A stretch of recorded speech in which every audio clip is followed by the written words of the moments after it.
Agradecer imensamente ao professor Ideu de Castro Moreira, presidente da Sociedade Brasileira do Progresso para o Progresso da Ciência, pela disponibilidade, né? E que ele vai nos falar sobre a situação atual da ciência no Brasil e seu financiamento. O tema não podia ser mais adequado nesse momento tão difícil que nós estamos vivendo. Eu vou imediatamente passar para o Padre Josafá, nosso reitor, para o Padre Josafá Carlos Siqueira, para fazer a saudação ao professor dele. Padre Josafá, por favor. Pois não. Muito obrigado a todos, né, que estão presentes nessa aula inaugural do Centro Técnico Científico da PUC-Rio. Eu, como reitor da universidade, gostaria de agradecer muito ao doutor Ideu de Castro Moreira, presidente da SPPC, por aceitar o convite para proferir a nossa aula inaugural do CTC nesta primeira universidade comunitária do Brasil, que é a PUC-Rio. Sabemos do seu tempo precioso à frente da SPPC e dos seus múltiplos compromissos, né? Eu acho que a afirmação ou a confirmação de sua presença nesse dia demonstra para todos nós o apreço que o senhor tem pela nossa universidade. E sobretudo, neste ano em que é muito especial para nós, que nós estamos completando 80 anos. Já tivemos solenidades, participamos junto com a reitora Denise, da UFRJ, a UFRJ completando 100 anos, a PUC 80, a UERJ 70 e a Fiocruz 120 anos. Então, são essas quatro instituições no Rio de Janeiro, estão completando anos, né, e que nós nos orgulhamos de ter realmente no nosso estado instituições como as nossas, que conseguem, né, ultrapassar as vicissitudes aí das crises, das dificuldades e ir adiante em relação aos nossos compromissos com a ciência e com a sociedade. Eu acho que nós, mesmo com essa preocupação da pandemia, né, nós procuramos manter, né, nosso compromisso, né, de ensino e pesquisa de qualidade, né, impondo um pouco a nossa marca histórica. E aí, doutor Ideu, você está diante de uma instituição que realmente tem um senso de pertencimento institucional extraordinário. Nós, em uma semana, foi o suficiente para poder retomar as atividades da universidade de forma remota, né, sem muitos traumas, e isso eu agradeço muito, essa cultura de pertencimento que a nossa instituição tem e que eu acho que certamente o senhor, conhecedor, né, da nossa ciência brasileira, sabe realmente nos distinguir. Eu acho que a presença do senhor em nossa universidade, mesmo de forma remota, é uma demonstração do nosso compromisso com a ciência brasileira, né, que, infelizmente, o senhor sabe melhor do que eu e todos nós, vem sofrendo muito, né, por não ocupar um lugar de destaque, né, no cenário do nosso país, né, sobretudo nos dias atuais. Nós tivemos muita dificuldade já em outras épocas, mas eu fico, às vezes, assustado como coisas tão fundamentais como ciência, tecnologia e meio ambiente não ocupam um lugar tão central nesse país. Mas, de qualquer forma, eu acho que o protagonismo da SPPC é algo inquestionável, né? Tanto nos momentos de calmarias, né, do nosso país, como nos tempos agitados e turbulentos que nós vivemos, né, em outras épocas, né? Ao acolher os diferentes campos do saber e possibilitar o acesso aos pesquisadores jovens, sênior, docentes e discentes, a SPPC nos estimula a buscar o compartilhamento interdisciplinar e transdisciplinar, né, dos diferentes saberes científicos. Eu confesso ao senhor que, como estudante, lá na década de 70, quando eu fiz minha graduação, né, eu participava muito de todos os eventos da SPPC, né, muito, em várias partes do Brasil, né. Participei muito dessas reuniões. Por quê? Porque eu percebia que era um fórum muito importante, uma mediação importante, de manifestação, de compartilhamento e de socialização dos estudos e pesquisa da ciência do Brasil, né? Embora tivéssemos nossos congressos específicos em determinadas áreas, mas eu acho que a SPPC tinha essa abertura para acolher as diferenças e sobretudo, os jovens, né? E muito importante, que é a geração, né, que depois, mais tarde, vão ingressar aí nas suas áreas específicas dos conhecimentos científicos, mas eu acho que a SPPC é exatamente essa porta de entrada importante, e daí, realmente, o nosso apreço pela SPPC e a honra que temos de ter o senhor hoje presidindo a Sociedade Brasileira para o Progresso da Ciência.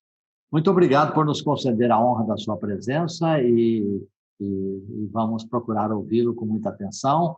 E, em determinado momento, eu vou pedir desculpa, porque vou assistir uma parte só, mas tenho um outro compromisso logo em seguida, mas eu vou ouvi-lo com muita atenção, porque eu acho que esse momento do senhor que está à frente de uma instituição tão importante disso, faz esse diálogo entre ciência e sociedade, eu acho que nós não poderíamos ter a melhor escolha do que o nome do senhor para essa aula inaugural do nosso Centro Técnico-Científico. Muito obrigado, doutor Ideu.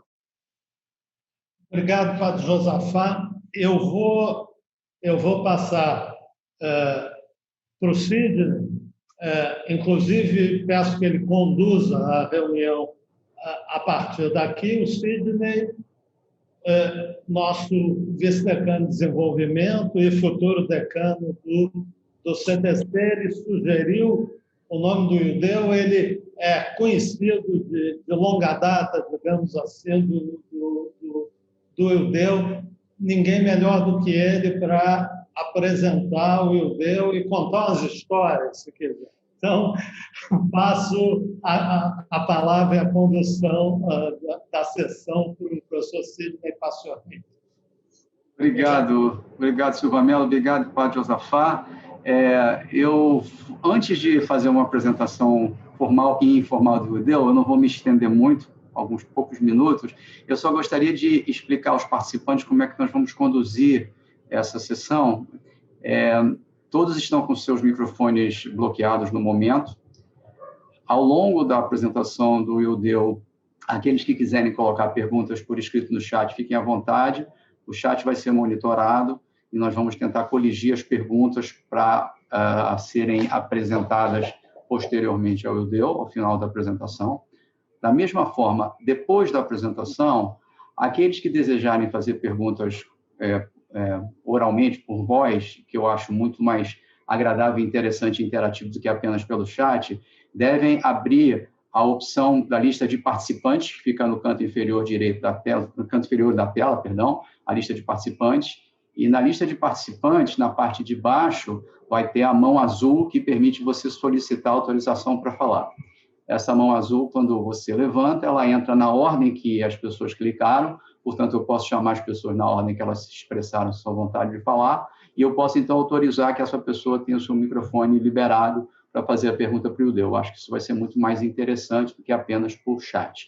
Mas peço que as pessoas usem esse recurso, reitero, na lista de participants, né, que fica no canto inferior da tela.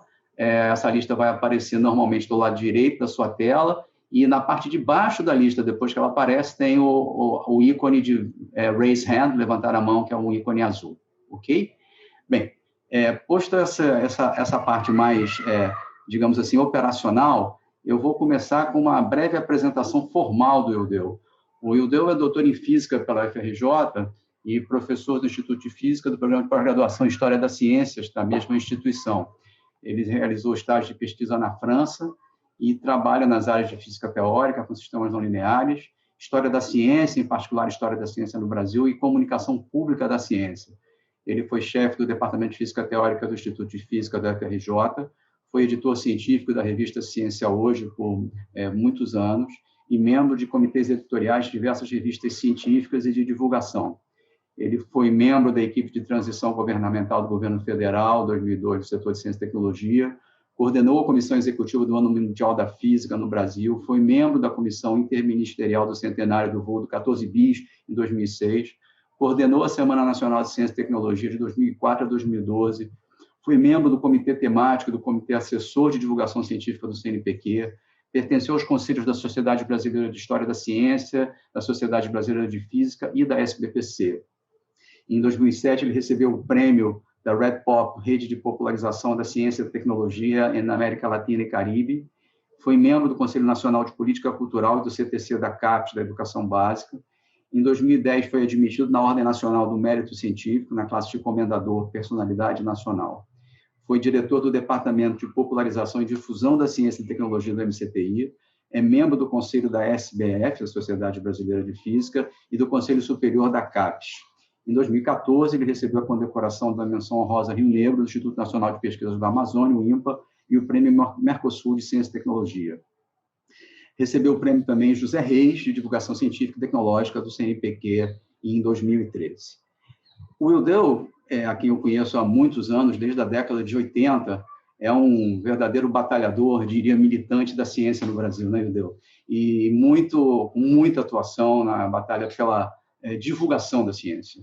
E eu conheci o Ildeu num contexto muito legal, que foi a criação do Espaço Ciência Viva, que foi talvez o primeiro museu participativo de ciências do Brasil, fundado na década de 80 por diversos professores da PUC, da UFRJ e da Fiocruz, entre os quais o saudoso Maurice Bazin, que foi professor do Departamento de Física, junto com diversos colegas, inclusive o professor Ildeu, e logo depois eu ainda, como estudante de pós-graduação, me vinculei a esse grupo, começamos a trabalhar no Espaço Ciência Viva, fazendo divulgação de ciência nas ruas.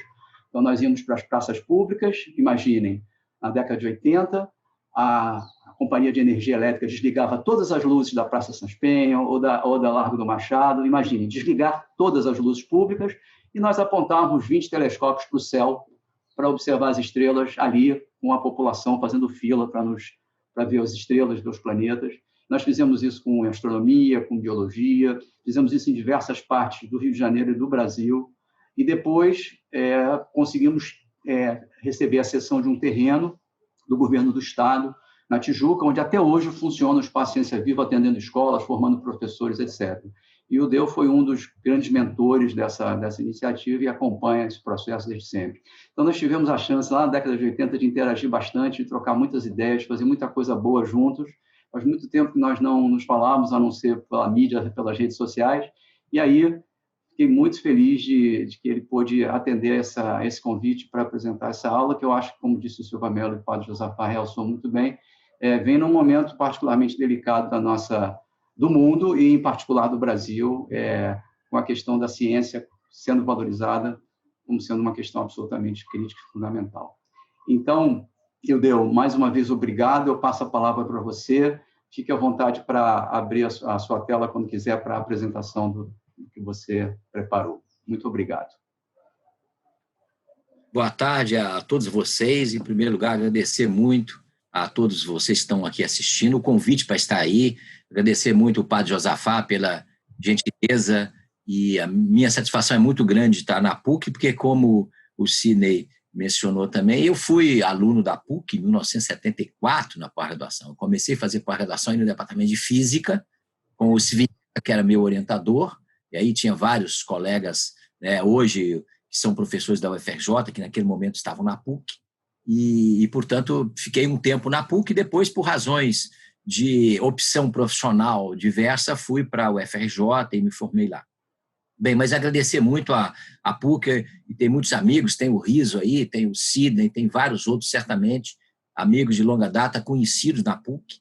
Eu acho que é uma universidade que a gente tem que admirar muito, e esses 80 anos, parabéns pelos 80 anos, de fato, uma primeira universidade comunitária do Brasil e que mantém uma das melhores universidades do Brasil. Acho que isso é um mérito muito significativo.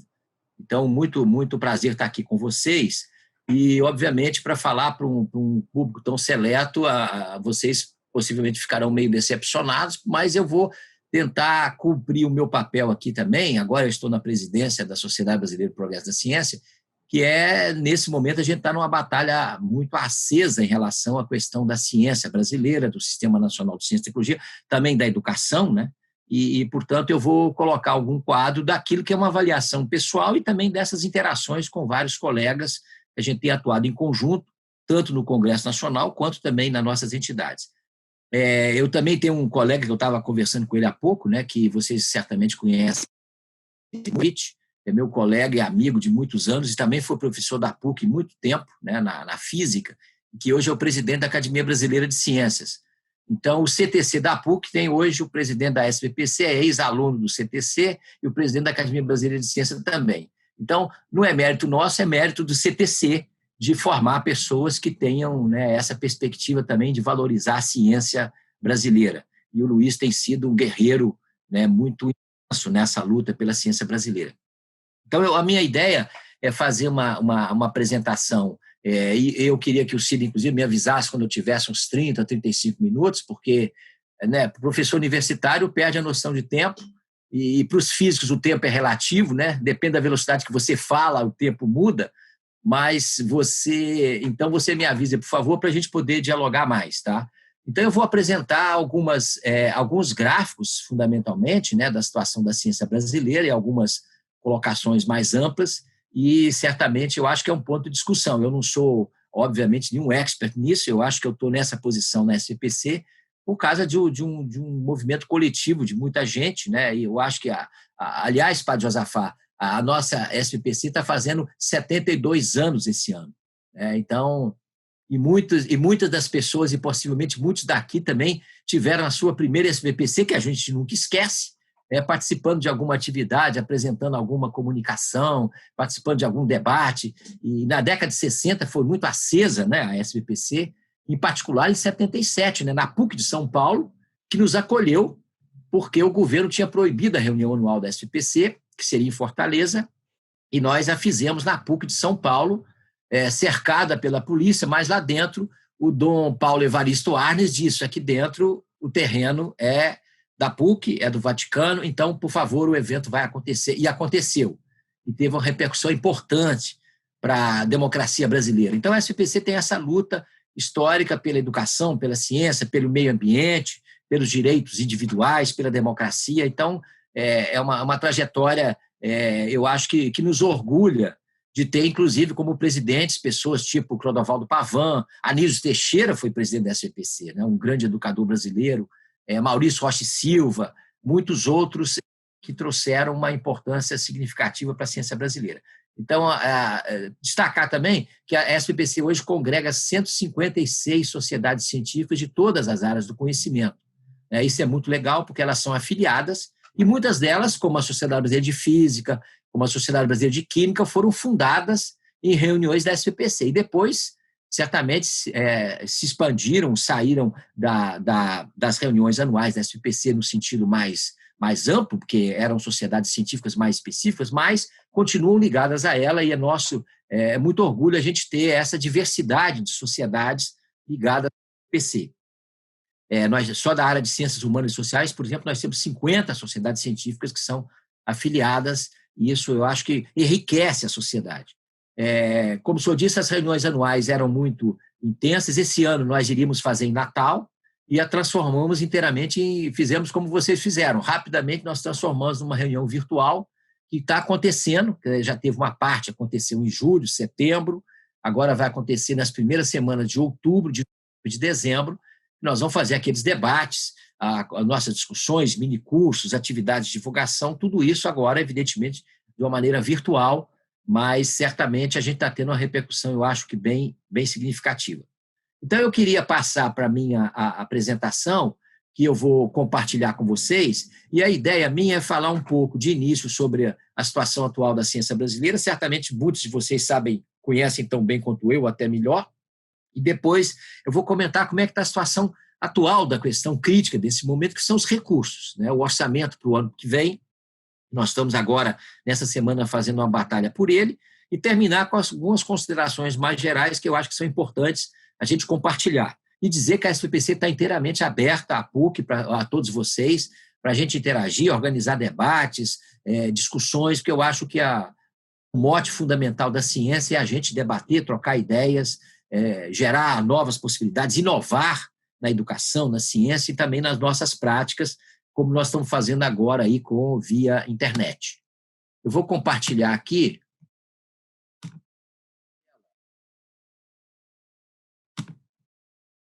Vocês estão vendo? Ok, Sidney?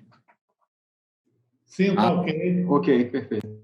Ok. Então, esse título de cenário e financiamento, evidentemente, é muito cenário, é muito genérico e muito ousado, mas eu vou falar mais de um ponto de vista, obviamente, pessoal, e alguns dados que fundamento é aquilo que a gente vai discutir da situação do financiamento.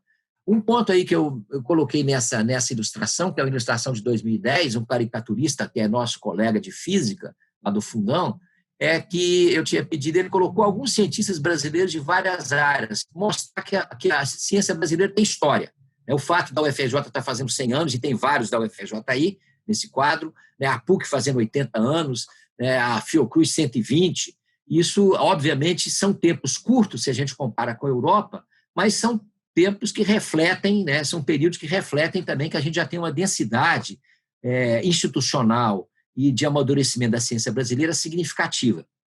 E nesse quadro aí, que é sempre um desafio as pessoas identificar quem é quem, a gente tem vários cientistas que são físicos, tem cientistas aí que são engenheiros, tem o Paulo Freire, que é educador, tem químicos, tem pessoas do século XIX, como Zé Bonifácio, colocado como técnico do time, ele era também um cientista, e lembrando que daqui a 2 anos teremos a comemoração do nosso bicentenário do país, inclusive é um momento bom para a gente refletir o que nós estamos fazendo nesse passado e o que nós queremos para o futuro.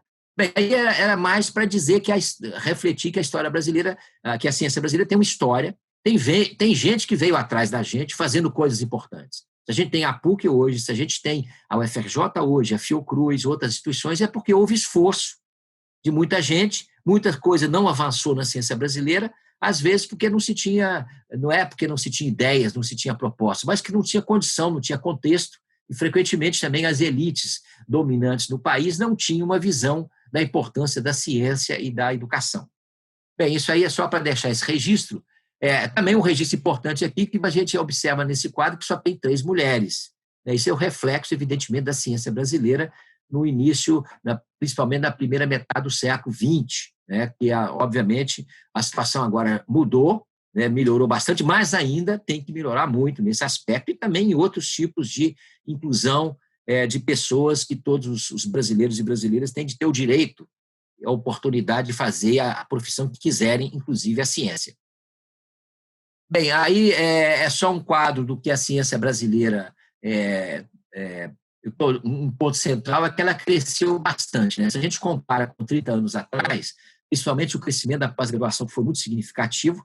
Nós formamos hoje 20 mil doutores anualmente, em torno de 60 mil mestres, um pouco mais, e aumentamos também de produtividade, no sentido do número de papers publicados em revistas internacionais qualificadas. Isso é um indicador, certamente não esgota, não é uma medida, digamos assim, muito exata e nem de longe da ciência que é produzida, mas é um indicador, que reflete o crescimento no número de pesquisadores, o número de instituições, a criação de muitas universidades, instituições de pesquisa que se espalharam pelo país nos últimos anos. E o resultado de investimento, de algumas agências importantes, tipo o CNPq, a CAPES, a FINEP, as fundações de amparo à pesquisa, as universidades e alguma participação também de setores privados, que no Brasil, infelizmente, ainda não é tão significativa como deveria. E a pós-graduação certamente foi um elemento central disso. Eu chamo a atenção que nós estamos também agora, tanto essas agências surgiram na segunda metade do século XX, fundamentalmente no início da década de 50, a CAPES, com Anísio Teixeira, o CNPq com Leite Lopes, com Álvaro Alberto, e certamente teve professores da PUC que participaram desse movimento de criação, de ter uma política para a ciência no país. E as agências de fomento foram um elemento essencial, continuam a ser um elemento essencial, e uma das nossas lutas é para preservá-las. O CNPq e a CAPES, particularmente, tendo condição de fazer o seu trabalho. Então, o crescimento da pós-graduação brasileira, que é responsável por grande parte da pesquisa básica feita no Brasil, e mesmo a pesquisa aplicada, ela se espalhou aí pelo Brasil inteiro, embora ainda tenha uma desigualdade regional muito significativa. Se a gente olha cursos, por exemplo, na região norte e nordeste, o número de cursos de qualidade mais elevada são poucos, relativamente poucos. E a gente tem áreas também de deficiência grande da ciência brasileira. Por exemplo, se a gente pega a região amazônica inteira, a gente tem um curso de pós-graduação que forma pessoas altamente qualificadas em botânica, que é, no meu ponto de vista, um absurdo. Quer dizer, a gente teria que ter uma política de ocupação científica da Amazônia muito mais inteligente né, que, inclusive, proibisse e acabasse com o desmatamento e com as queimadas, como nós estamos vendo, e pudesse aproveitar aquela riqueza imensa que nós temos lá na biodiversidade, de recursos ambientais, de recursos minerais, o que seja, né, aproveitar aquilo de uma maneira inteligente, e a ciência e a tecnologia são elementos essenciais para isso. Bem, mas esse é o quadro da ciência brasileira, que avançou. Em termos de publicação, eu tinha mencionado, a produção científica brasileira cresceu mais do que a média mundial nos últimos anos, o que é importante, mas certamente menos do que vários outros países. Se a gente comparar com China, com Coreia do Sul, eles nos ultrapassaram de maneira muito significativa. Mas aí vocês podem ver que, no caso do Brasil, a gente está, em termos de publicações, o Brasil atingiu 14ª posição mundial. No ano passado, houve uma mudança significativa que a China, inclusive, passou a ter um número de publicações mais alto do que os Estados Unidos, e existe todo um deslocamento também. Isso, evidentemente, não caracteriza que a ciência chinesa, nesse momento, em muitas áreas, ela não é melhor do que outras, mas, inclusive, esse critério de melhor aí tem que ser discutido. Mas, em todo caso, isso reflete que a ciência brasileira cresceu substancialmente por um esforço de ter alguma política. Apesar das dificuldades, das descontinuidades, houve uma certa continuidade institucional de universidades como a UFRJ, a PUC, a USP, a Unicamp, a URGS, a Universidade Federal de Pernambuco, e crescimento também de novas universidades nesse processo. Bem, um ponto importante também que foi criado há cerca de 14 anos atrás são os Institutos Nacionais de Ciência e Tecnologia, né? Um projeto mais amplo, inclusive que a PUC faz parte de vários deles. Infelizmente, na última escolha dos selecionados, foram selecionados 252 projetos dos INCTs, né, que são, digamos assim, uma das partes mais avançadas da ciência brasileira em vários domínios, e é uma atividade interinstitucional, interdisciplinar e internacional também. Esses institutos têm um papel importante, mas muitos deles não foram financiados por falta de recurso. Inclusive, a PUC tem INCTs que eu conheço aí de altíssima qualidade e que nessa segunda fase ficaram de fora, o que é lamentável. Nós fizemos um esforço, estamos fazendo ainda para recuperar os recursos para os INCTs, mas não tem sido fácil esse processo. Bem, para dar uma ideia, frequentemente a gente conversa no Congresso Nacional. Aliás, alguns dos argumentos que eu estou colocando aqui, a gente tem colocado no Congresso Nacional nos 2 últimos anos, em várias audiências públicas, porque é um ponto fundamental da discussão política, como a gente pode ter mais recurso, discutir com o poder legislativo, evidentemente com o executivo também, mas certamente o Congresso Nacional é um espaço político importante de intervenção e de discussão de políticas para a ciência, para a educação, e os recursos orçamentários, evidentemente, são uma questão fundamental. Esse é um ponto que, às vezes, eu coloco lá, porque já houve parlamentares, deputados que disseram, não, mas o Brasil está formando muito, a gente está formando doutores demais, eles estão sem emprego. A gente diz, olha, tem uma questão agora, é verdade, é um problema sério no Brasil, que a gente está formando doutores e pós-doutores, estão tendo dificuldade de encontrar emprego, ou nas instituições públicas que estão com a limitação de ingresso, ou nas empresas privadas que tradicionalmente no Brasil absorvem pouco, mas isso precisa de ter política para isso. Não significa que eles sejam desnecessários, pelo contrário, significa que a sociedade está estruturada de uma maneira, a nosso ver, inadequada. Vejam que o Brasil é hoje um dos países que menos forma pessoa com nível superior. Inclusive, na América Latina, o Brasil está lá atrás.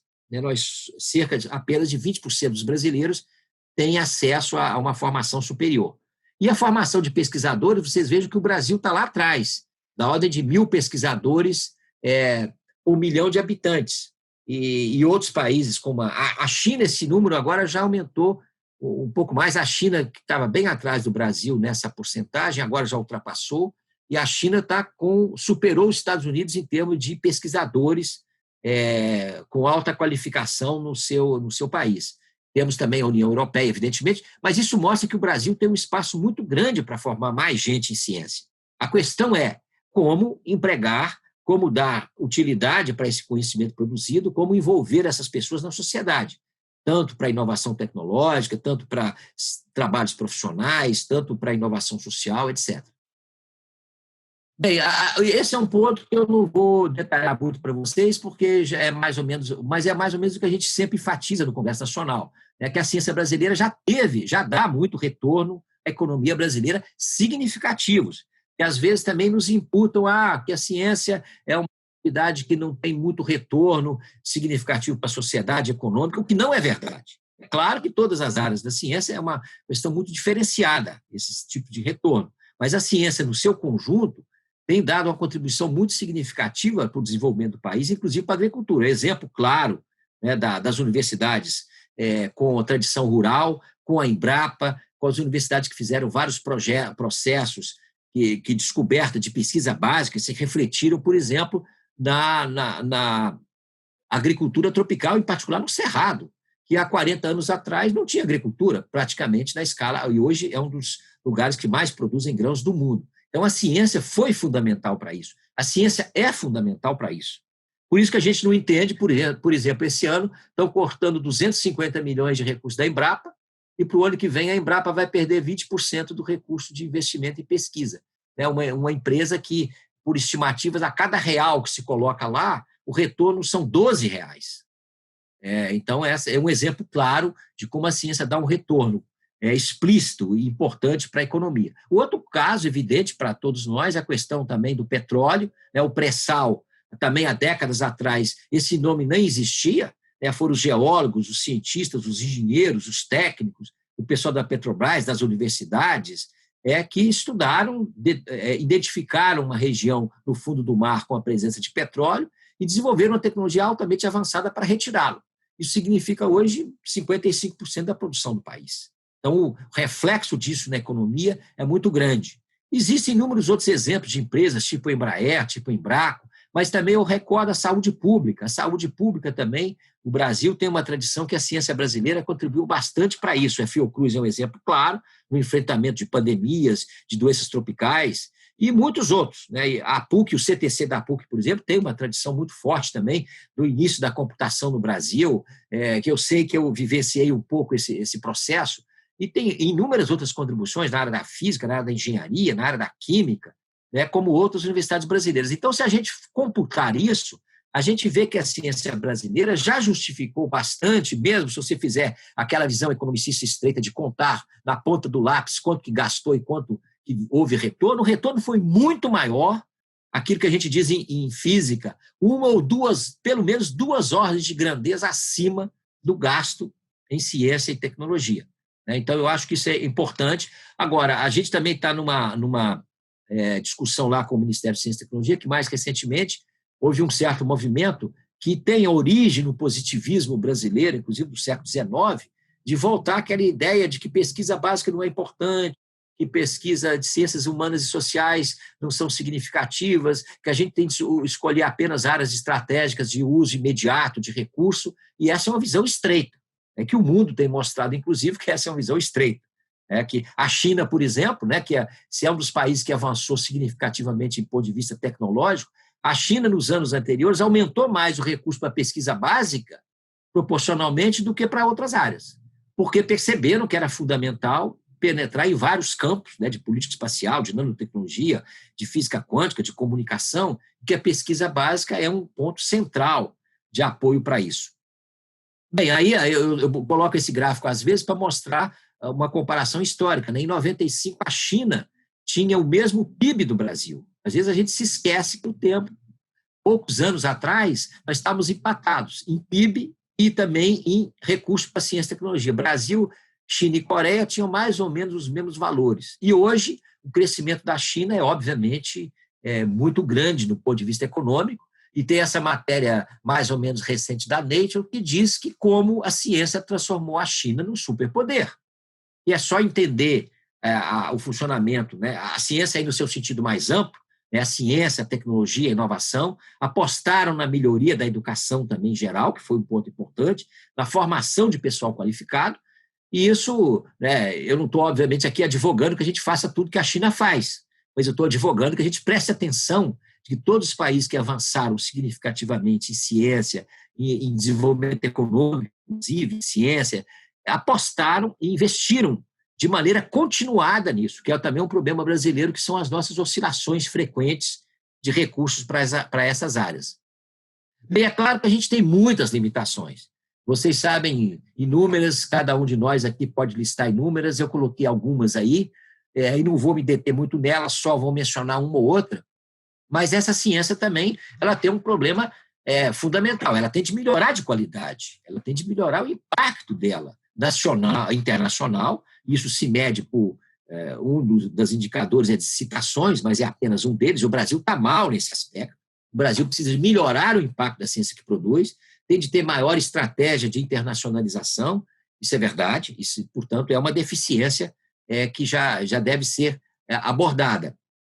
Eu mencionei a baixa densidade de profissionais para várias áreas e também a conexão com a sociedade no sentido mais amplo, com o sistema produtivo, mas também com a gestão pública, com a coisa social. A gente fala muito em inovação tecnológica, que o país tem de apostar nisso, e tem mesmo, e tem de fazer uma conexão muito maior com o sistema produtivo, eu vou mencionar isso um pouco à frente, mas também é importante a gente não perder de vista, e a PUC tem uma tradição nisso, da inovação social, de ver que a ciência pode ajudar muito nas áreas sociais, nas áreas da cidade, na área da urbanização, da área do saneamento, na área do meio ambiente, na área da qualidade de vida das pessoas, na área da saúde. Então, são aspectos que, às vezes, não se reduzem apenas a lucro, mas se reduzem à melhoria social de políticas. Para isso que a ciência pode ter uma contribuição muito grande. Eu acho que a ciência brasileira, como eu disse, ela já contribuiu bastante, mas ela pode contribuir mais. Em particular, um ponto essencial, e aí a conexão que o Sidney falava, né, a gente batalhando na década de 80 para melhorar a divulgação da ciência, a educação científica nas escolas, né, e eu me lembro do saudoso Pierre Lucie batalhando pela melhoria do ensino de física, né, e isso é um ponto essencial. A gente tem uma grande deficiência no país, é que a nossa educação básica deixa muito a desejar na questão da qualidade, em particular a educação científica. Então, inclusive, a gente vê isso que nessas ondas anticientíficas que nós estamos vivendo, que não é uma propriedade só do Brasil, esse negacionismo, etc., etc., mas que são ondas que a gente está vivendo, e eu acho que uma das melhores maneiras da gente enfrentar isso é, a médio e longo prazo, melhorar muito a educação científica, para as pessoas entenderem o que é a ciência, entenderem como é que a ciência funciona, entenderem as suas limitações, entenderem as suas falhas, deficiências, entenderem o potencial dela, entenderem os ritmos da ciência, que também não são aqueles do desejo imediato dos governantes, e a importância também da liberdade de pesquisa, da criação, do teste, do erro, né? Essa percepção que a ciência tem que ser feita na escola, e as crianças brasileiras não têm, a maior parte das crianças brasileiras e jovens, não têm oportunidade de ter uma educação científica de qualidade. Eles experimentam um pouco da ciência, a curiosidade da ciência, a investigação científica, que é certamente um ponto, eu acho que esse é um dos grandes desafios brasileiros para a própria ciência, porque não adianta a gente ter um grande número de doutores qualificados, é fundamental isso, mas só isso não basta. A gente tem que ter uma sociedade em que a formação científica seja mais ampla e mais diversificada. Bem, eu já mencionei esses aspectos, aí tem um também que a gente está o tempo todo, eu não preciso falar para vocês, a gente vive num contexto de burocracia infernal. Eu botei o termo infernal aí, não sei se posso fazer isso numa universidade católica, mas usei esse termo porque eu acho que é, de fato, para traduzir, né, o empecilho imenso que a gente tem no Brasil, com gastos imensos de recursos. Né? Nós, hoje, das universidades do setor público, né, nós temos o famoso sistema U, né, dos TCUs, etc., que criam obstáculos, às vezes, muito significativos para o desenvolvimento. A inovação, de certa maneira, é contraditória com burocracia excessiva. Então, esse é um ponto a ser abordado. É claro que também a participação do setor privado em investimento para ciência e tecnologia no Brasil é um desafio, eu vou mostrar nos gráficos a seguir, e aquele ponto que eu já mencionei, e que eu vou tratar agora um pouco mais com cuidado, que é a descontinuidade e a redução acentuada de recursos que a gente tem vivido, em particular nos últimos 5, 6 anos. Bem, o investimento global do país é pequeno relativamente, o Brasil investe hoje da ordem de 1,1, esses números ainda o Brasil, inclusive, não tem quantificado nos últimos anos adequadamente, mas o Brasil atingiu 1,2, talvez 1,3 do PIB para investimento em ciência e tecnologia, mas agora decaiu, em função, obviamente, também de uma crise econômica, e o Brasil tem essa distorção. Enquanto em outros países o setor privado aposta muito mais, investe muito mais em pesquisa e desenvolvimento que o setor público, que fica responsável em grande parte também pela pesquisa básica, né? Isso é bom registrar, que é no mundo inteiro, mas a participação privada é significativa percentualmente. No Brasil, ela é menor do que o investimento público. Então, essa é uma questão histórica que nós temos que discutir, tem a ver com políticas públicas, tem a ver com mentalidade do empresariado, tem a ver com mentalidade das instituições públicas que tem de se abrir mais também para poder fazer interação. Então, é uma questão, é um desafio permanente, eu acho, da ciência brasileira. Eu mencionei a questão da burocracia, e para dizer também que, às vezes, a gente tem algumas conquistas mesmo parciais. Essa discussão de fazer uma reforma, o chamado Marco Legal da Ciência e Tecnologia Brasileira, começou em 2008, numa reunião na SBPC em São Paulo, na época com o presidente da República, ministro de Ciência e Tecnologia, que nós, com a academia e várias entidades, insistimos na importância de renovar o marco legal para a ciência brasileira. Isso foi criado um processo que durou 10 anos, demorou muito, mas, finalmente, em 2018, nós tivemos a regulamentação que avança em vários aspectos, mas que ainda precisa de avançar muito. Ele tem que ser, inclusive, internalizado nas universidades, nas prefeituras, nos governos estaduais, as possibilidades que a lei hoje oferece para ter uma interação maior do setor público ou das universidades também, do setor privado, com a iniciativa, com as empresas. Um outro dado que eu aponto aí ao lado, que é certamente uma limitação grave do Brasil, questão econômica de alta, um problema que nos preocupa imensamente, que é o índice global de inovação, e o Brasil está numa posição muito ruim. Desculpe. O Brasil está hoje, esse ano, os indicadores mostram que a gente está em 62º lugar no índice global de inovação. Então, essa certamente é uma posição extremamente ruim, ainda mais no mundo que depende cada vez mais da ciência, da tecnologia e inovação. Então, essa é uma questão nacional que nós, da área de ciência, temos de estar todo o tempo interagindo, temos discutido com setores empresariais, mas certamente é uma questão de política pública, de construção de um projeto de país diferente. Bem, aí eu vou para os gráficos do recurso de ciência e tecnologia. Desculpem se eu vou assustá-los, talvez, com alguns gráficos. Esse aí é o de investimento em ciência e tecnologia do Ministério de Ciência, Tecnologia e Inovação, que agora perdeu aquele C de comunicações, mas que teve um pico da ordem de 9 bilhões de reais a 10 bilhões, se a gente faz a correção, em torno de 2009 a 2013, e que, a partir de 2014, começou um descenso significativo. Em 2015, 16, 17, 18, o ano passado e esse ano também decréscimos significativos, e para 2021 está se desenhando o orçamento do Ministério para essas despesas de investimento, que não são obrigatórias, da ordem de 2,7 bilhões. Vejam que a gente já teve 10, ou 9 e tanto, ou seja, a gente está com menos de um terço que nós tínhamos 10 anos atrás. Então, essa situação se perdura, é certamente catastrófica para o país, porque o Ministério é um dos órgãos de investimento importante. Bem, aí eu vou colocar esses números, mas depois eu posso deixar essa apresentação, se alguém tiver interesse, mas para dizer também que a queda do ano passado para esse ano, que já estava um orçamento muito ruim, foi de 17% na chamada função de ciência e tecnologia no Ministério de Ciência e Tecnologia. Então, isso significa um decréscimo substantivo de recurso num orçamento que já estava ruim. E boa parte desses recursos, a metade deles, estão dependendo, são chamados créditos suplementares, que dependem da aprovação do Congresso Nacional para que o governo possa romper a chamada regra de ouro. Então, esse recurso, só a metade dele que vai estar disponível até que tenha uma nova lei no Congresso Nacional.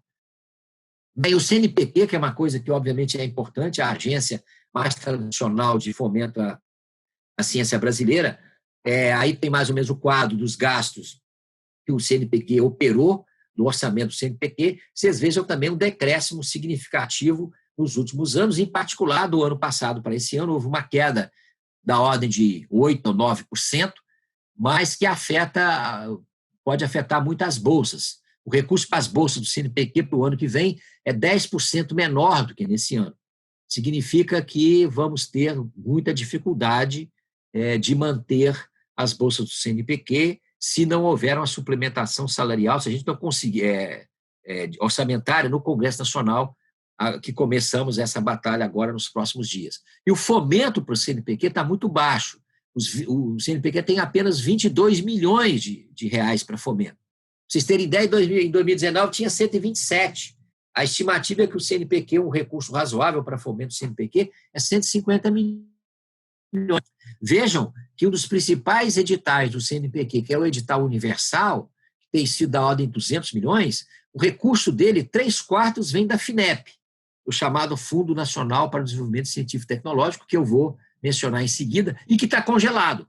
Ou seja, a gente está sem recurso para fazer o edital universal, que é o edital mais amplo da ciência brasileira, para apoiar o jovem doutor, o jovem pesquisador, e, portanto, é um edital muito importante, que apoia milhares de projetos, e ele está congelado, não está acontecendo por falta absoluta de recursos para o CNPq fazer isso. Inclusive, estava pagando ainda recursos de editais universais de 2, 3 anos atrás.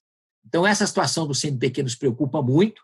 O ano passado, nós fizemos uma ação muito forte no Congresso Nacional e fizemos até um abaixo-assinado com 1 milhão de assinaturas, que havia ameaça das bolsas não serem pagas a partir de agosto, e conseguimos recuperar, através do Congresso Nacional e mais um aporte pequeno do Ministério, o recurso para pagar as bolsas do CNPq. Notem que todas as bolsas do CNPq, primeiro, hoje já estão em números menor do que tinha anos atrás, e os valores estão congelados há 7 anos.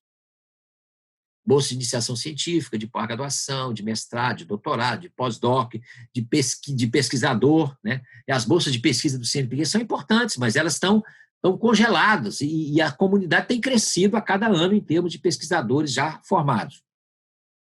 Bem, eu não vou entrar nos detalhes, mas esse ponto eu já coloquei aí, e tem um detalhe, né? 60% desses recursos das bolsas para a bolsa do CNPq estão sob condicionada a aprovação da quebra da regra de ouro. O que, se não houver uma lei no Congresso até março, abril, para poder autorizar o governo a colocar esses recursos adicionais, o CNPq, a partir de 4 meses, aproximadamente, não tem mais recurso para pagar as bolsas. Então, essa é uma questão séria que nos preocupa. Bem, a CAPES tem um quadro um pouco semelhante. A CAPES teve muito recurso. Esse pico que acontece em 2015 também, você se lembra que teve um projeto de Ciências Sem Fronteiras, que aportou bastante recurso para era um projeto muito grande, que tinha seus méritos, mas também que tinha várias deficiências, mas que possibilitou um crescimento muito grande, expressivo do orçamento da CAPES. Mesmo descontando isso, o orçamento da CAPES que a gente tem hoje, ele está retornando a valores de 2011, por aí, né? Então, a CAPES, apesar do crescimento da comunidade, a CAPES hoje está com um valor o recurso para esse ano, o orçamento é fundamentalmente do ano passado, mas houve uma redução no recurso para bolsa de pós-graduação de 10% e de 28% para as bolsas na educação básica. Então, programas tipo PIBID, que é importante para a licenciatura, eles certamente vão ser afetados se não houver uma correção orçamentária. O ano passado, a CAPES houve uma redução também, o projeto de lei do governo reduziu bastante o dinheiro da CAPES para valores parecidos com o que a gente tem hoje, menores, inclusive. A gente conseguiu, no Congresso Nacional, fazer uma pressão, e junto ao MEC também, e houve uma certa reposição dos recursos da CAPES para que ela pudesse vencer esse ano com 3 bilhões e alguma coisa no recurso da CAPES. Para esse ano, a gente está com uma redução da CAPES que não é significativa do ponto de vista do orçamento global, mas que atinge muito as bolsas de pós-graduação e de educação básica. Bem, esse outro recurso, que é o principal fundo para a pesquisa brasileira, que é o Fundo Nacional para o Desenvolvimento Científico e Tecnológico, que vem da década de 70. A FINEP foi criada em 69 como uma agência para apoiar também a interação da universidade com as empresas, a inovação nas empresas, e foi uma grande ideia do Zé Pelúcio Ferreira, né, que eu acho que foi professor da PUC, se eu não me engano, né, ou pelo menos tinha uma interação muito grande com a PUC. Então, aquele movimento criou a FINEP. Depois, no ano seguinte, criou o Fundo Nacional para o Desenvolvimento Científico e Tecnológico, que na década de 70 foi muito importante. Então, certamente, muitas das coisas que tem os laboratórios da PUC hoje, os laboratórios da UFRJ, os laboratórios da USP, da Unicamp, laboratório do Brasil inteiro, tem recursos desse fundo, que é o fundo que criou muito da infraestrutura da ciência brasileira. Só que, nos últimos anos, se conseguiu até em 2010 que todo o recurso dele fosse destinado à pesquisa e desenvolvimento, que parte dele vai para as empresas, para a inovação tecnológica, para crédito, para subvenção econômica, que são projetos importantes. Mas vocês podem ver desse gráfico que os recursos se reduziram muito nos últimos anos, e, em particular, cresceu muito a chamada reserva de contingência. Os economistas são muito criativos, não sei se os da PUC, da UFRJ, isso mérito eles têm. Então, havia contingenciamento. Depois a gente brigou e conseguiu, quebrava politicamente o contingenciamento do Congresso. Aí eles inventaram a reserva de contingência, que é antes de você aprovar o orçamento, já está lá uma reserva de contingência. E, para vocês terem ideia, o número esse ano nós temos 4,8 bilhões de reais na reserva de contingência desse fundo. Significa que esse recurso que deveria ir para... São recursos que vêm dos setores econômicos, destinados para ciência e tecnologia. No entanto, eles são, a nosso ver, têm um desvio de finalidade. Eles são destinados para a dívida pública ou outras atividades que a economia decide, mas não para a ciência, tecnologia e inovação, como era a destinação, inclusive, legal deles. Então, esse ano, vocês vejam que se esse orçamento, se essa reserva fosse liberada, a gente dobraria o recurso hoje de investimento do Ministério de Ciência e Tecnologia, poderia pagar os editais que o CNPq já fazia, a gente poderia restaurar os nossos laboratórios que estão com problemas seríssimos de manutenção. Então, esse recurso é fundamental. Então, nós estamos fazendo uma luta, nesse momento, muito intensa no Congresso Nacional, para a aprovação de um projeto de lei, o PLP 135, que impede o contingenciamento e essa reserva de contingência. Conseguimos que fosse aprovado no Senado, agora ele está para ser votado na Câmara, a gente está fazendo pressão para ele ser votado em regime de urgência, para que a gente possa, de alguma maneira, acabar com essa... A nosso ver, é um absurdo completo em qualquer sentido. Visão de desenvolvimento, visão de ciência, visão de país, esse contingenciamento, e, do nosso ponto de vista, até ilegal, no sentido de que ele não respeita a legislação que criou os chamados fundos setoriais. Esses fundos setoriais hoje têm R$20 mil cada um, o que é ridículo. Imagina o que significa isso. Um fundo setorial aeronáutico, de biotecnologia, de energia, mineral, que recolhem da ordem de 400, 300, 500 milhões. O de saúde, que é fundamental no momento de pandemia, recolheu esse ano 500 milhões. No entanto, teve à disposição 50 mil. Então, olha... Só para te dar um panorama, você chegou aos 35 minutos aproximadamente. Tá bom, então eu vou concluir em 5, 10 minutos. Pode ser, Sidney? Claro, perfeitamente, claro, à vontade, não há pressa. Você que tinha me solicitado esse aviso, fica à vontade. Não, muito obrigado. Exatamente para eu não exagerar, porque eu fico entusiasmado, se bem que não dá para se entusiasmar com esses gráficos, né? Lamento ter apresentá-los a vocês, mas eu quero compartilhar também um sentimento de absoluto inconformismo com a situação que a gente vive na ciência brasileira, e para que todos nós estejamos conscientes disso, para que a gente bole maneiras de superar esse quadro difícil que a gente está vivendo. Bem, aí a gente tem feito uma campanha grande no Congresso Nacional. Esse ano, em fevereiro, havia um projeto de lei que acabava com o FNCT. Nós fizemos uma pressão muito grande dentro do Congresso, nós conseguimos na comissão, na chamada CCJ do Senado, nós conseguimos, por unanimidade, inclusive os representantes do governo que tinham essa proposta recuaram da posição, que era extinguir o FNDCT. Agora nós conseguimos que ele fosse mantido, e agora a briga é para que esse recurso dele possa vir para o sistema. Vocês vejam aí exemplos, alguns exemplos que como os recursos do FNCT ajudaram a criação dos Sírios, a Embrapa, a Embraer, muitas atividades da Marinha, inúmeros, o tanque da COP, e certamente o pessoal da PUC tem vários exemplos que esse recurso foi fundamental. Se a gente soma tudo isso, essas três agências fundamentais, FINEP, que é o FNDCT, CNPq e CAPES, vocês vejam o decréscimo absolutamente gigantesco de recurso para investimento em ciência e tecnologia que nós tivemos a partir de 2015. Então, nós estamos num quadro muito baixo, e se isso prossegue, lembrem-se que a gente tem uma emenda constitucional que foi aprovada, por exemplo, está na Constituição brasileira, que temos uma limitação do teto de gastos até 2036. Imagina esse número aí até 2036, sem poder aumentar, só reduzir. Então, significa uma tragédia que não é difícil de se prever para a ciência brasileira. Daí o nosso empenho em tentar reverter essa situação. Para as universidades, só para mencionar, as universidades públicas também estão com uma redução de 17%, institutos federais também, então com boa parte do recurso também no orçamento condicionado. Outra fonte importante de recurso, e certamente para a PUC, é as fundações de amparo à pesquisa, né? No Rio de Janeiro nós temos a FAPERJ, em São Paulo a FAPESP tem uma tradição longa, e vocês podem comparar no gráfico a diferença da FAPESP em relação aos outros estados. Evidentemente pela pujança econômica de São Paulo, mas porque tem mantido ao longo de anos também o recurso orçamentário, e quando querem mexer na FAPESP, certamente a comunidade paulista de ciência e até os empresários, em geral, reagem prontamente. Vocês vejam que a FAPERJ tem um recurso ali, que eu não sei como é que está a liberação desse ano, isso aí é de 2018, mas a FAPERJ também caiu o recurso liberado e também é uma preocupação permanente. Mas as FAPs são importantes porque, no conjunto, elas representam 1/3 do recurso de investimento para a ciência brasileira.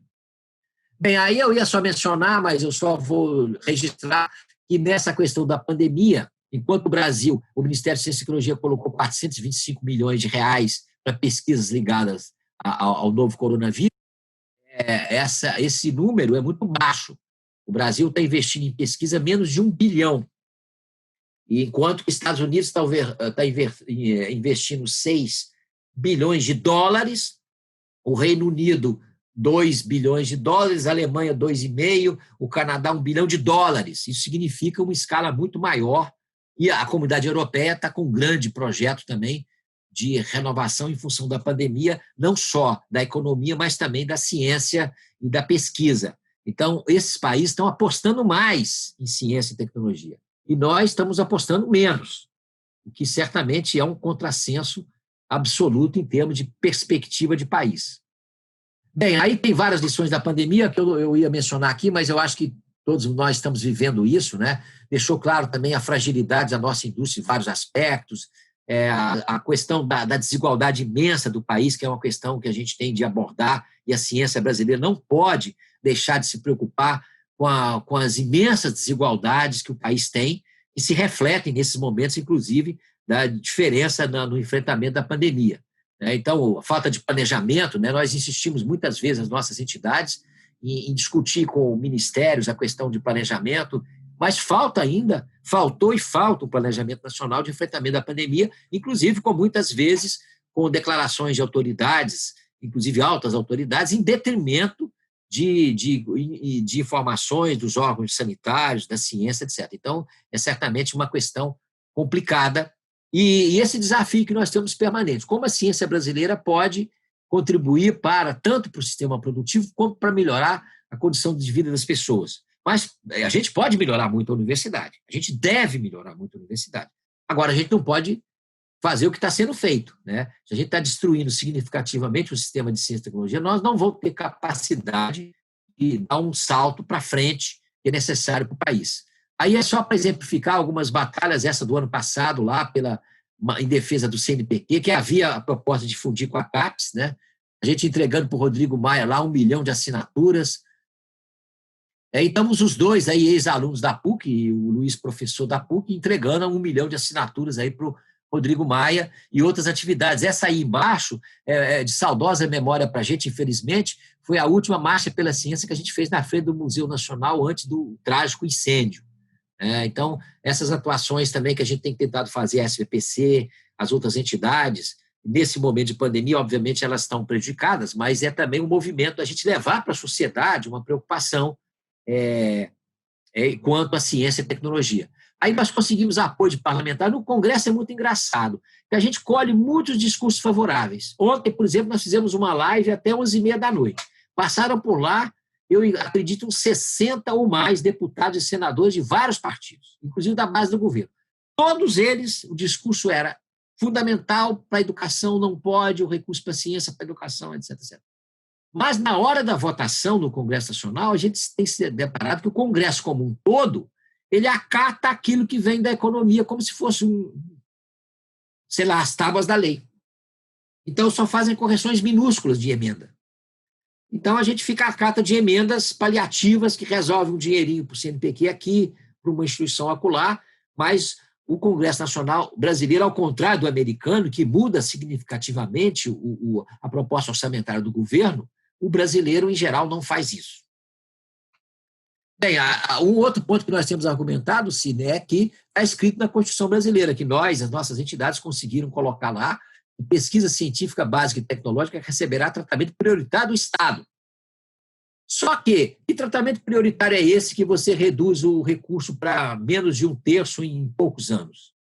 Se você congela recursos que tinham essa destinação, que tratamento prioritário é esse?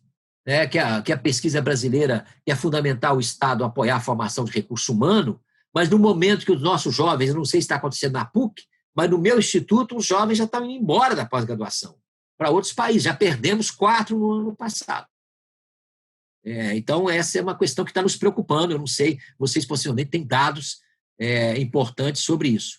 Bem, apenas para registrar também, tem uma pesquisa nacional que nós já fizemos 4 vezes, em que a maioria dos brasileiros, inclusive o Congresso Nacional deveria refletir a opinião, a posição da maioria dos brasileiros, a maioria dos brasileiros diz que tem que aumentar os investimentos e tem que diminuir só 6%.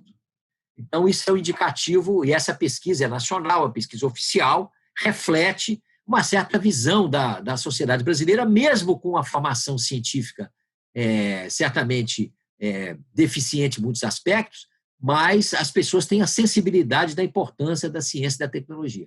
Bem, aqui eu vou mencionar... Bem, os desafios eu já coloquei, eu vou caminhar para o último deles, é que eu acho que a gente, diante desse quadro, a gente tem que ter um movimento muito coeso da comunidade científica, com a sociedade, com os parlamentares, agir no Congresso Nacional, agir junto aos governos, em defesa da ciência, não como uma defesa, autodefesa do nosso salário imediato, que obviamente que é também importante, mas a defesa de um projeto de país que sem ciência e tecnologia, todos nós sabemos que no mundo de hoje isso é impossível.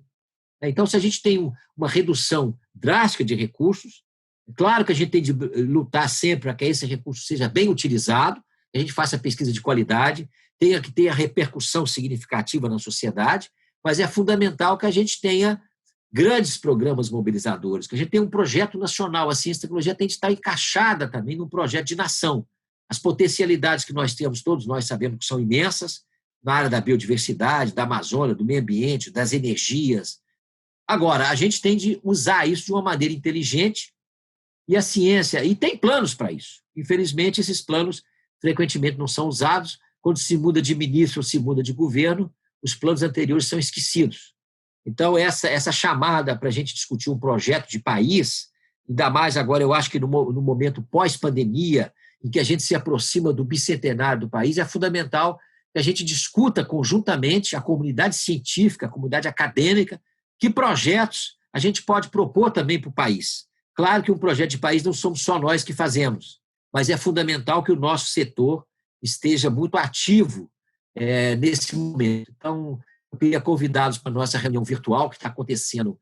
O nosso portal tem a programação até o final do ano, e agradecer muito a paciência de vocês por me ouvirem aqui esse tempo. Muito obrigado. Muito obrigado, Ildeu, pela ótima apresentação, super abrangente, exatamente como a gente esperava. Eu te agradeço mais uma vez a disponibilidade, e eu gostaria agora de abrir para perguntas. Como eu expliquei no começo, aqueles que quiserem se manifestar, eu peço que abram a aba de participantes e, na aba de participantes, levantem a mão, façam um raise hand, para poder, então, que eu abra o microfone para vocês poderem se manifestar. Então, está disponível. Eu vou já permitir uma primeira pergunta da Maria Estrela. Maria, você pode abrir seu microfone e se posicionar.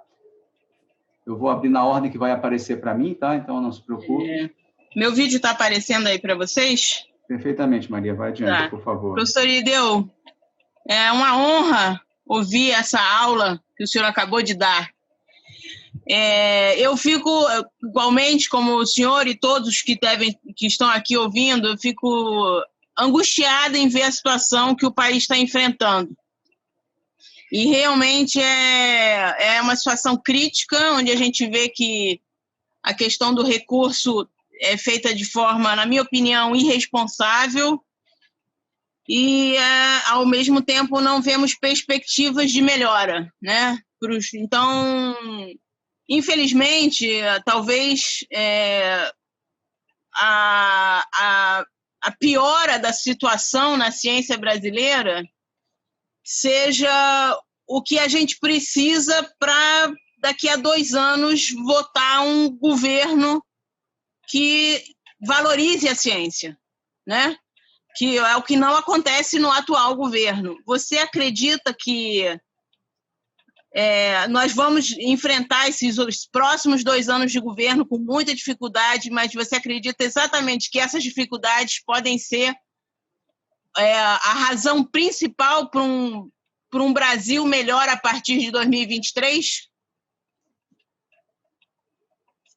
Ô, Sidney, como eu faço? Eu respondo uma por uma? Por enquanto, sim. Se acumular em muitas, a gente pensa. Fica à vontade. Tá bom. Muito obrigado, Maria, pela tua questão. Veja que a SPC é uma sociedade científica partidária.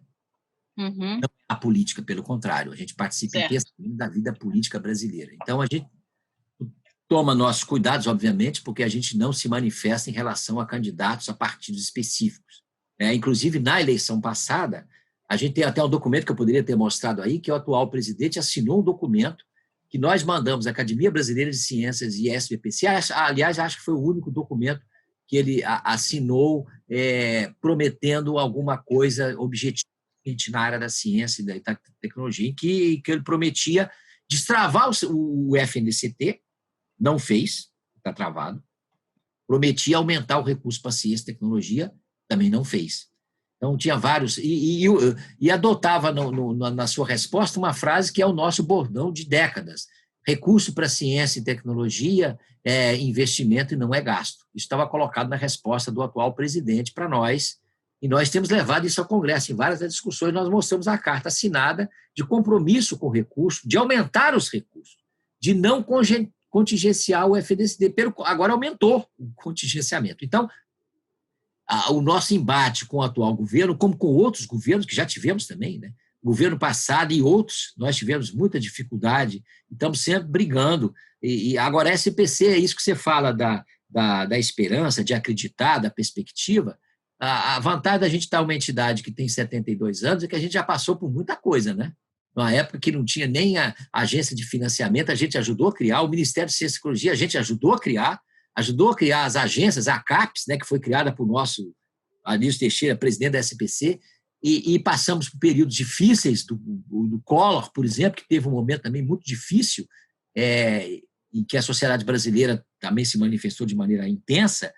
Tivemos também decaimento de recursos na década de 80, depois na década de 90, depois no final da década. Atuamos muito na Constituição brasileira, e esse capítulo da ciência e tecnologia lá, que permitiu, inclusive, das FAPs, foi a briga da nossa comunidade que colocou isso lá. É bom a gente resgatar isso.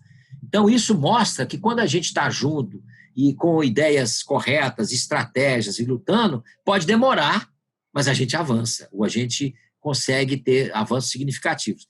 Como eu mencionei, os fundos setoriais foram criados no final da década de 90, no segundo mandato do Fernando Henrique, foi um ponto importante para o FNDCT. E depois a gente foi aumentando o recurso, e agora tem esse quadro dramático do desvio de grande parte desses recursos para outras finalidades. Agora, eu acho, esse negócio de previsão do futuro, aliás, os físicos, quando prevêem o futuro, em geral, prevêem erradamente, né? Os artistas prevêem com muito mais sensibilidade do que nós, em geral. A gente prevê fenômenos mais específicos.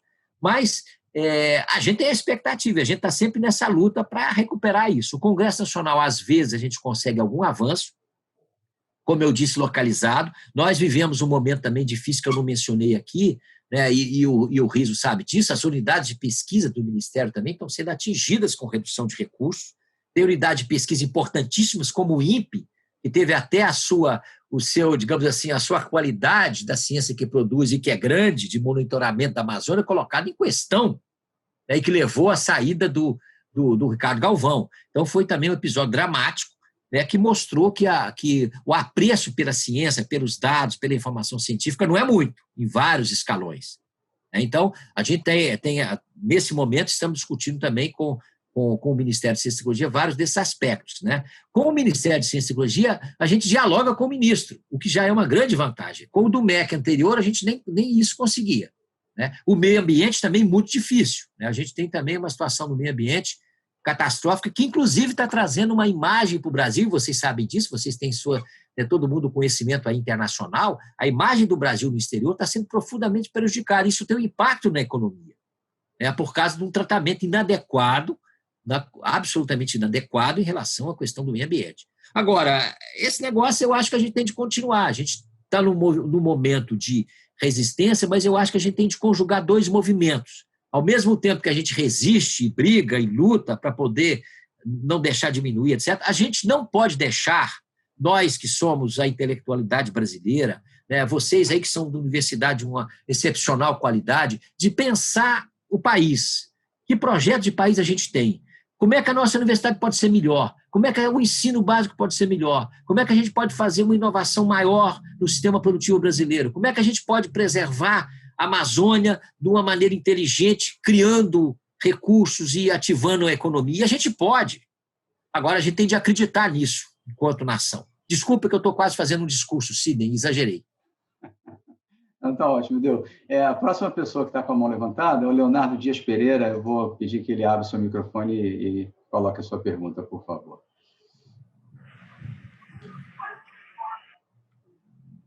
Leonardo?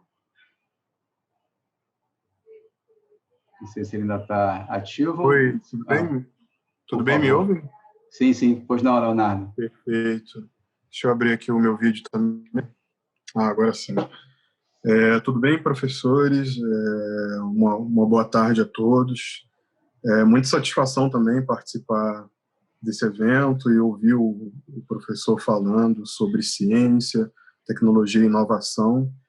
Eu fiquei muito atento quando o professor mostrou o gráfico do índice, onde está o Brasil, né, no índice de inovação global, o índice muito importante que mede o nível de inovação dos países, né, em comparação com outros. Nós estamos numa posição muito ruim ali naquele índice e nós até melhoramos, né, em relação aos anos anteriores, que nós estávamos na posição 63, agora melhoramos uma posição, mas ainda assim é muito ruim, né?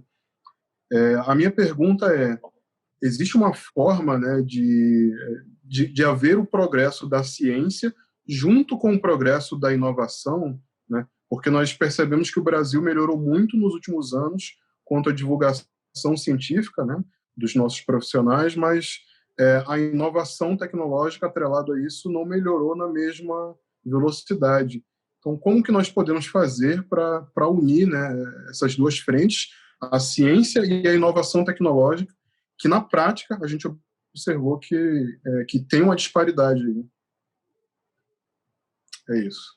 Com certeza, Leonardo, é uma excelente pergunta. Se eu tivesse a resposta, seria ótimo, porque é uma resposta também que muita gente tem buscado, né, tem refletido sobre isso, e é evidente, né, que se a ciência brasileira, e ali os números mostraram, que a ciência brasileira cresceu e melhorou de qualidade, se expandiu pelo país inteiro. Nós temos grupos hoje de pesquisa qualificados em várias áreas.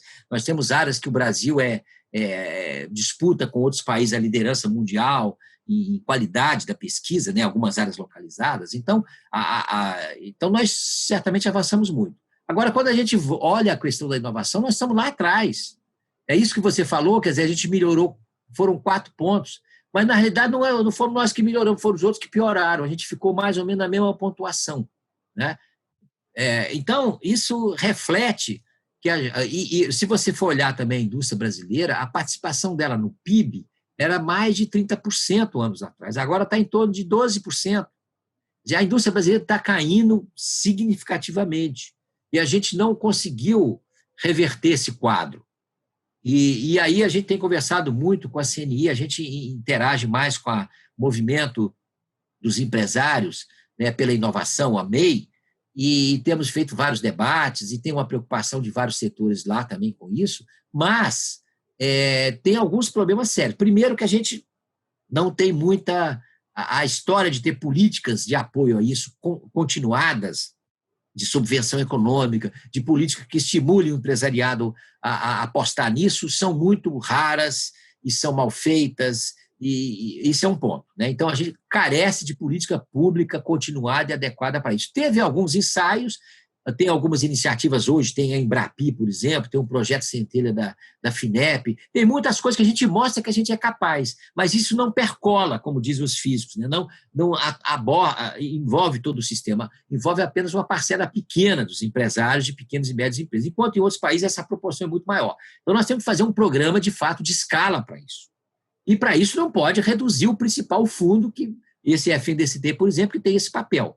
Então, isso é uma coisa fundamental. Um outro ponto que aí é uma coisa mais difícil da gente discernir, mas também é uma questão de mentalidade, né? A gente tem uma mentalidade, às vezes, uma parcela significativa do empresariado nacional, que é aquela visão muito exploratória que vem desde a colônia. A gente tem o pau-brasil, depois tem o café, depois tem o ouro, e agora tem a Amazônia. Então, enquanto der para derrubar e tirar dinheiro daquilo, vão vender as toras, né? E os barcos na Amazônia levam o tempo todo uma quantidade imensa de árvores que são derrubadas, é uma visão curta de curto prazo, né? De lucro imediato, e muito no sentido de explorar, né? Você tem uma terra, você derruba, depois você põe gado lá, depois você vende. Então, a gente não tem uma mentalidade, em muitos setores do empresariado brasileiro, de apostar numa coisa mais de médio prazo, de apostar no risco, de apostar em investir mais que a pesquisa e desenvolvimento exige. Isso também tem a ver com toda uma questão de educação do ponto de vista mais geral social. Mas eu não tenho uma resposta para você. Eu acho que a gente tem que refletir muito, porque é um dos grandes desafios, né? Como fazer para que a ciência que a gente produz, a gente tem capacidade, em todas as áreas específicas que foi testada a ciência brasileira, os cientistas, os pesquisadores e empresários também em vários setores, a gente tem a capacidade, mas a gente não conseguiu transformar isso num desafio que fosse, de fato, resolvido. Ainda é um grande desafio. Obrigado, Eudeu. Eu queria fazer uma pergunta para você, Eudeu. Você narrou a batalha no Congresso Nacional pela preservação da FNDCT e comentou que nós tivemos um sucesso, se eu não me engano, muito expressivo, né, no Senado, né? Eu queria entender um pouco como é que você compara, se você consegue explicar esse grande sucesso do Senado e o que você espera, de fato, né, na Câmara dos Deputados. No Senado foram duas vitórias importantes. Uma foi em fevereiro, quando houve o projeto da PEC do governo de extinguir todos os fundos.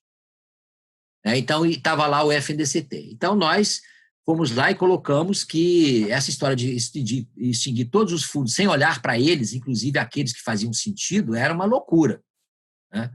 E o do FNDCT, nós fizemos uma batalha muito intensa nos gabinetes de todos os senadores, praticamente, da Comissão de Cidadania e Justiça, e para mostrar para eles que seria um atraso gigantesco. E, a nosso ver, inclusive, estava ameaçando a própria Constituição brasileira, que nós iríamos possivelmente entrar no Congresso, no Supremo Tribunal, com uma ação de inconstitucionalidade.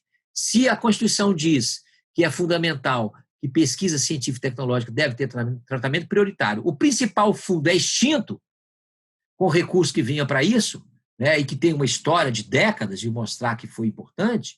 E aí a gente conversou com muitos deputados, e senadores, nesse caso, né, que têm sensibilidade para isso, mesmo da base do governo, vários deles, na votação, votaram com a gente, inclusive vários deles leram o texto que nós tínhamos escrito lá, nós fizemos várias audiências públicas, os empresários foram junto com a gente, a MEI, né, e vários setores, a Amprotec, a PEI também, de entidade de inovação. Então a gente fez uma frente bem coesa dentro do Congresso Nacional, e fizemos um trabalho bastante intenso junto com os senadores. O que acontecia é que a posição do governo, que era a posição vinda do Ministério da Economia, era para acabar com todos. Então, a gente tinha de convencê-los a que essa era uma medida incorreta, em particular naquele. E tem outros fundos também que eu acho que a medida é incorreta. Mas nós conseguimos fazer que, quando chegou num certo momento da votação, eu estava lá presenciando a votação, chegou num certo momento que a própria a senadora Simone Tebet, que estava dirigindo, ia colocar em votação, o próprio representante do governo, líder do governo, Fernando Bezerra, percebeu que ia perder. E aí se suspendeu a sessão para fazer um acordo. Então foi feito um acordo, aí todo mundo por unanimidade. Porque também tem aqueles jogos legislativos que às vezes a gente não entende. Né? De repente você está 60-40, você vai perder ou ganhar e de repente vira 100%. Porque quem vai perder, às vezes, fica mal na fita, ou sei lá, né? Aí tem as razões políticas lá específicas. Então, mas a gente conseguiu, nesse caso, deter no Senado a quebra. Nesse ano agora, foi a questão da destinação dos recursos do FNCT que estão congelados, acabar com essa reserva de contingência, que também incomoda os parlamentares. Porque aí é recurso para... Por exemplo, a Embrapa, ela tem uma sensibilidade e uma parcela significativa do parlamento brasileiro, mesmo o pessoal ruralista frequentemente valoriza muito a Embrapa por razões óbvias. Então, a Embrapa, por exemplo, tem uma presença, força dentro do Congresso Nacional significativa nesse aspecto. A Fiocruz, pela questão da saúde também, ainda mais nesse momento.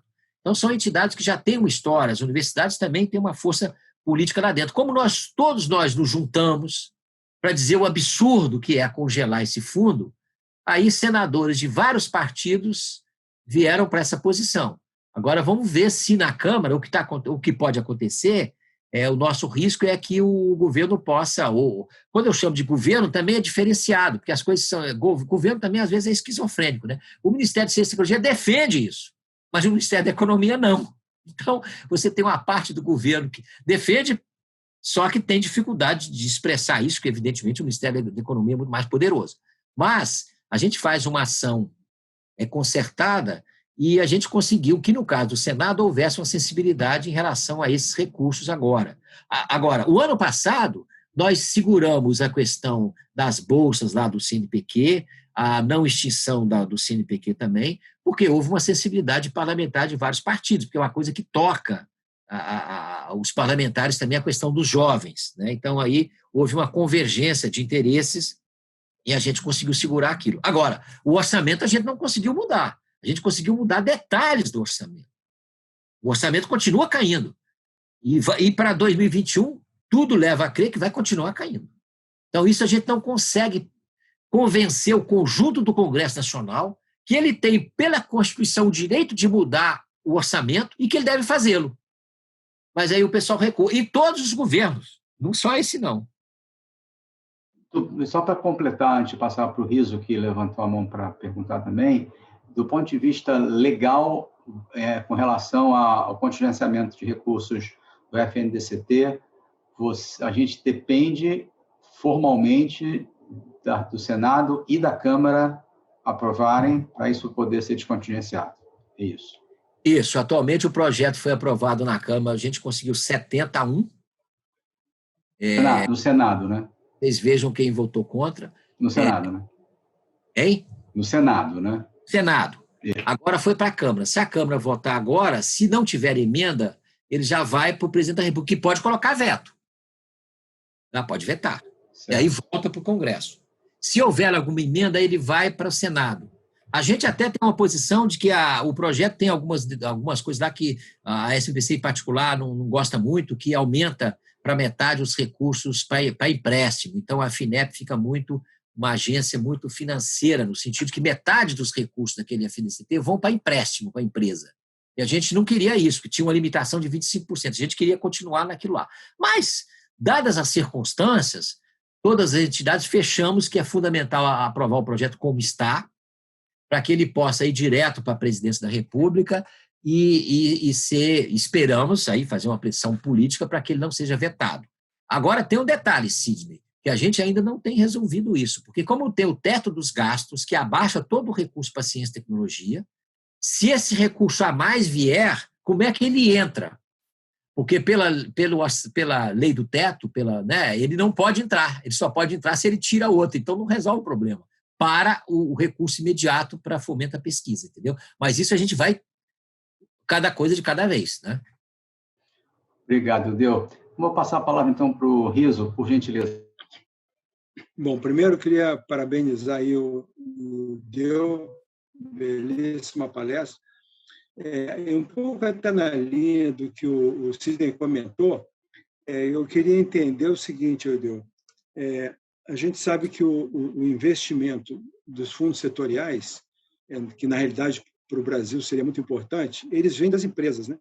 Então, na realidade, principalmente quando vocês discutem com a MEI, eu lembro que havia uma grande grita do pessoal da indústria que eles não achavam que é absurdo que o país não só não coloca recursos como outros desenvolvidos fazem, como ainda pega o recurso que vem da empresa e contingencia. Esse tipo de argumento, quer dizer, tem o artigo 218 que você já falou, como é que isso chega? Eu queria entender por que isso não é questão mesmo de ser levado entendeu? À justiça. Eu até hoje não consegui entender como é que se consegue pegar um recurso que nem do governo que foi usado muitas vezes até para aumentar a dotação, utilizando recursos da indústria e não do governo, né? Se esse tipo de equação, quer dizer, como é que vocês estão vendo? E até como é que a gente pode, de alguma forma, auxiliar nessa disputa lá na Câmara, né, para conseguir esse sucesso aí nessa luta. Você disse bem, né? A coisa é uma loucura, né? Porque esses recursos vêm dos fundos setoriais que foram sendo criados a partir de 1998, né? E que teria destinação de recursos de determinados setores econômicos, da área elétrica, petróleo, etc., que veriam que é 1%, aí metade vai para não sei o quê, metade vai para o FNDCT. Agora está sendo recursos que vêm da área elétrica. Então, do 1% que é retirado, 40% vai para o FNDCT, 40% vai para o chamado do TANEL, não sei o quê. Então, esse recurso todo somado dá esses 6 bilhões e pouco por esse ano, né? E que está com... Hoje, o que acontece? Esse recurso do FNDCT, 25% do orçamento já vai para empréstimo. Esse não tem teto de gastos. O que vai para empréstimo não é submetido a isso. Então, tira 25% do recurso do FNDCT e já vai para fazer crédito para a empresa. E agora estão querendo aumentar para 50%. A gente acha um contrassenso porque as empresas não estão tendo dificuldade de crédito em boa parte aí. E não é papel fundamental da FINEP fazer isso. É um papel muito mais de estimular a ciência, a tecnologia e a inovação. Mas, tudo bem, uma parte já vai para isso. Agora, a parte que vem para a infraestrutura das universidades, para a subvenção econômica, que é um mecanismo que no mundo inteiro, todos os países que avançaram, é colocar recurso direto do governo nas pequenas e médias empresas, é apoiar projetos que são importantes, que têm alto risco, o governo tem que ir lá e botar o dinheiro.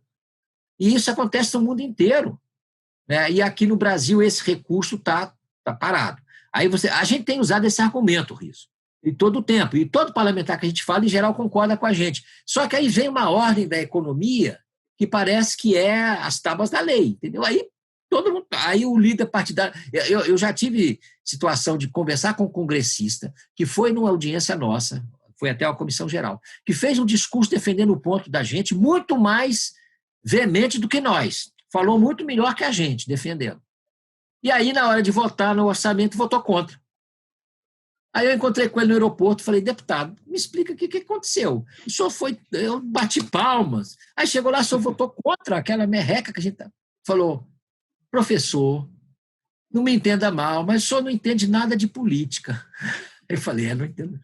Aí ele disse, olha, eu sou do partido tal, eu sou do governador tal, eu sou eleito por tal base. E ele foi bem sincero. Então, se eu não tiver o recurso lá das minhas emendas, se o governador não me apoiar, se eu não fizer isso, eu perco a minha base, eu não vou ser eleito. Então, eu faço o discurso porque eu acredito naquilo, mas na hora de votar, o meu interesse é mais forte de sobrevivência política. O cara foi muito honesto, entendeu? Nesse aspecto, né? Então, a gente tem que fazer um convencimento. Isso que você faz legal, nós fomos, o Luiz Davidovich e eu fomos até o ministro, o Toffoli, quando era o presidente do Supremo, fomos conversar com ele e fizemos uma live recentemente e colocamos isso como uma possibilidade concreta. Então, a gente está estudando isso do ponto de vista legal para a gente poder fazer essa ação. Agora, o Supremo Tribunal Federal não gosta muito de entrar nas questões orçamentárias. E a reserva de contingência foi um mecanismo que foi criado e o Congresso aprova. A grande maioria do Congresso aprova, nesses anos anteriores, essa reserva de contingência. Então, você ir contra uma decisão de Congresso que sai publicada, que sai assinada pelo presidente da República, é uma questão não trivial. Claro que a gente tem que fazer isso, mas eu estou lhe dizendo que, nesse momento, a nossa estratégia é fazer esse projeto de lei para proibir a reserva de contingência nessa área, usando até esse argumento constitucional e tudo mais. Se a gente conseguir aprovar no Congresso, isso vai ser um passo importante, mas não vai estar resolvido. Como eu disse, o teto de gastos ainda vai impedir que boa parte desse dinheiro chegue para o sistema de ciência e tecnologia. Não sei se eu te respondi, mas... Claro. Tudo bem. Obrigado. Mais alguma pergunta para o nosso palestrante? Quem gostaria de se manifestar, seja por áudio, seja no chat, fiquem à vontade. Bem, há mais um minutinho para as pessoas poderem se manifestar. Ildeu, eu acho que, então, nós estamos chegando ao fim dessa aula inaugural do nosso Centro Científico. Realmente foi um prazer te rever, mesmo que ainda de forma virtual, depois de tantos anos.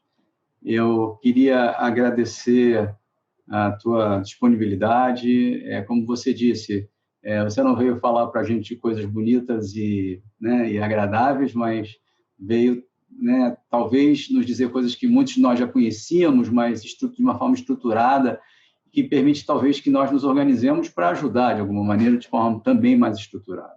Essa atuação política é fundamental e muitos aqui tiveram funções em institutos de pesquisa do governo, muitos têm inúmeros contatos, todos nós aqui certamente extremamente preocupados com esse panorama extremamente ruim, extremamente complexo de mudar. De toda forma, eu queria agradecer a presença de todos e todas nesse final de dia de sexta-feira. Ildeu, muitíssimo obrigado. Eu queria te dar a oportunidade de dizer suas palavras finais e a gente encerrar. Muito obrigado a todos vocês, ao Sidney, agradeço depois o Padre Josafá e a todos vocês, o Luiz aí, o CTC, a acolher por essa aula inaugural, uma honra para mim. Vai estar no meu currículo Lattes com destaque agora. É a aula inaugural do CTC da PUC. Muito obrigado. Fico satisfeito mesmo e honrado com isso. Espero que tenha trazido alguns dados aqui, que certamente vocês já conhecem boa parte, mas eu acho que também um ponto central aqui é a gente perceber que a gente tem de estar junto, a gente tem de pensar mais, a gente tem de agir mais, em conjunto. É fundamental que cada um de vocês, que já estão ligados nas suas sociedades científicas, eu sei que aqui tem o pessoal da física, da computação, da química, nessas sociedades todas, a gente tem que estar mais atuante, a gente tem de discutir mais os nossos congressos. Eu tenho ido também no congresso da SBQ, da Sociedade Brasileira de Protozoologia, de psicologia, de outras sociedades. A gente também, no nosso espaço científico, a gente discutiu um pouco a realidade que a gente está vivendo, porque isso está nos afetando profundamente.